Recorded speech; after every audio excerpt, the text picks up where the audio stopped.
Tas langsung dari Sabah, terus saja kita bersama Konstantin Pahlawan di RTM Kota Kinabalu. Silakan Konstantin. Terima kasih Norlela. Berita wilayah Sabah bersama saya Konstantin Pahlawan. Rakyat negeri ini diingatkan untuk terus mengamalkan langkah-langkah pencegahan serta mematuhi arahan semasa Perintah Kawalan Pergerakan PKP. Pengarah Kesihatan Negeri Datuk Dr. Christina Rundi dalam kenyataan media menegaskan walaupun tambahan kes positif setakat semalam hanya 1, rakyat Sabah perlu terus memberi kerjasama kerana masih terdapat sampel yang akan diproses. Menurut Datuk Dr. Christina, kes kumulatif COVID-19 di Sabah sebanyak 241, sembuh 61 dan 2 kematian. Manakala jumlah keseluruhan sampel yang diambil 12,413 daripada 195,350 orang yang dibuat saringan pemeriksaan. JKNS juga menjelaskan berkenaan kluster yang melibatkan anggota kesihatan di beberapa fasiliti kesihatan. Pengesanan beberapa kes positif COVID-19 dalam kalangan anggota kesihatan adalah melalui program saringan ke atas kaki tangan yang baru melapor diri mempunyai sejarah perjalanan ke luar negara atau kontak kepada kes COVID-19. Program saringan itu dijalankan unit kesihatan pekerjaan di semua fasiliti kesihatan di Sabah. Ini untuk memastikan anggota dan fasiliti kesihatan bebas daripada jangkitan COVID-19.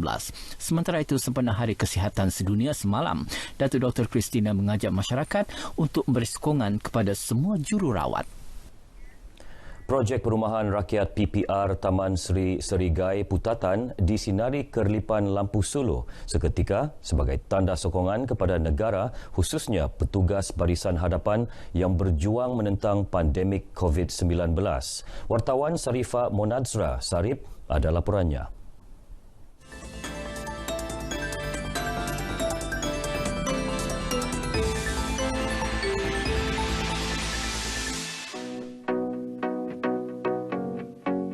Waktu seluruh rakyat Malaysia duduk di rumah, sekumpulan besar wira negara sedang bekerja tanpa henti untuk memastikan rakyatnya selamat, sembuh dan tidak dijangkiti virus yang membawa maut COVID-19.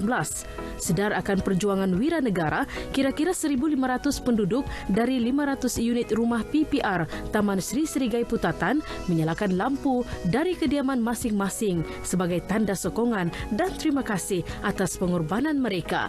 Ketua Blok B Taman berkenaan, Sinin Matjin, tidak menyangka idea untuk menyala lampu suluh itu mendapat sambutan menggalakkan. Kami mempunyai grup WhatsApp.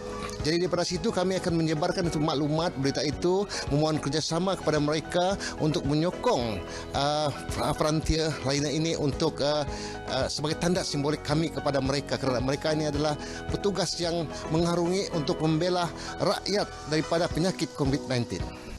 Biar tampak biasa, sokongan netizen semestinya menjadi pembakar semangat untuk petugas barisan hadapan melakukan yang terbaik. Ribuan terima kasih di atas penghargaan saudara dan saudari kerana memberi semangat kepada kami untuk berjuang menentang ataupun mengawal penyakit COVID-19 ini. Saya amat terharu dan membuatkan saya lebih bersemangat untuk bertugas. InsyaAllah kami akan lakukan yang terbaik walaupun dalam keletihan.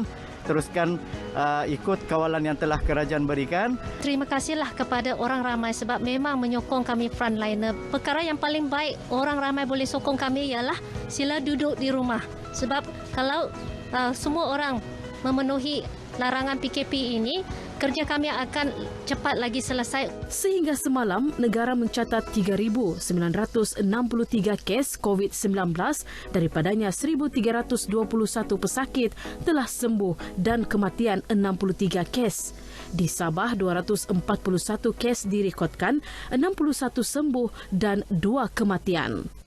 Kami dari Klinik Kesihatan Luyang mengucapkan terima kasih. Stay at home. Kita jaga kita. Sokongan dan motivasi yang ditunjukkan oleh masyarakat membuktikan barisan hadapan antara golongan yang sangat penting dalam memerangi wabak ataupun COVID-19 ini. Justru bagaimana anda untuk membantu memastikan usaha mereka ini berjalan dengan lancar, mudah sahaja. Anda hanya perlu stay at home. Sarifah Monadzra Sarip, RTM. Persatuan Badan Bukan Kerajaan NGO di pedalaman yang berhasrat menyampaikan bantuan keperluan kepada golongan memerlukan sepanjang tempoh Perintah Kawalan Pergerakan PKP perlu memaklumkan pihak Jabatan Perkhidmatan Kebajikan AM JPKA Sabah bahagian Keningau. Langkah itu untuk memudahkan bantuan diselaraskan. Penolong Pengarah JPKA Sabah bahagian Keningau, Bil Suhud Muhammad berkata, pihak jabatan mempunyai maklumat terperinci mengenai ketua isi rumah KIR yang layak menerima bantuan selain mengelak penularan pandemik COVID-19. NGO yang bermurah hati untuk menyumbangkan bekalan makanan, bolehlah terus berhubung kepada Jabatan Perkhidmatan Kebajikan AM yang mana kita akan selaraskan bantuan ini, ya. Dan kita akan mendaftarkan semua sumbangan-sumbangan untuk diagihkan. Sehingga fasa kedua PKP, JPKA bahagian Keningau telah menyalurkan barangan keperluan harian kepada 45 KIR yang memerlukan di sekitar Keningau. Bil memberitahu pemberita RTM selepas menyampaikan bantuan di Kampung Suan Ulu, Keningau. Jabatan Alam Sekitar JAS Sabah mengesan 372 kes pembakaran terbuka di negeri ini sejak Januari hingga semalam. Pembakaran terbuka itu melibatkan 101 kes sampah sarap, kawasan pertanian 89, kawasan hutan 67, kawasan belukar 58, tapak pelupusan sampah 5 dan 52 kes lain-lain pembakaran terbuka kecil.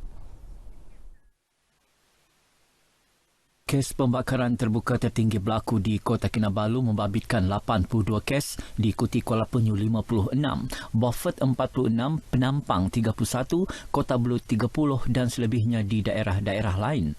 Menurut kenyataan Pengarah Jabatan Alam Sekitar Sabah, Amirul Arifin, keadaan cuaca panas dan kering serta peningkatan aduan dan insiden kebakaran terus berlaku semasa Perintah Kawalan Pergerakan PKP. Beliau mengingatkan orang ramai agar tidak melakukan pembakaran terbuka supaya tidak menjejaskan tahap kualiti udara di negeri ini. Menurutnya, 5 kes dikenakan kompaun dalam tempoh Januari sehingga semalam, sementara 136 notis amaran dikeluarkan bagi kesalahan pembakaran terbuka. Sekian berita dari Sabah petang ini, selaras dengan Perintah Kawalan Pergerakan. Duduk di rumah, jangan keluar. Kembali bersama Nur Lela di Angkasa Puri.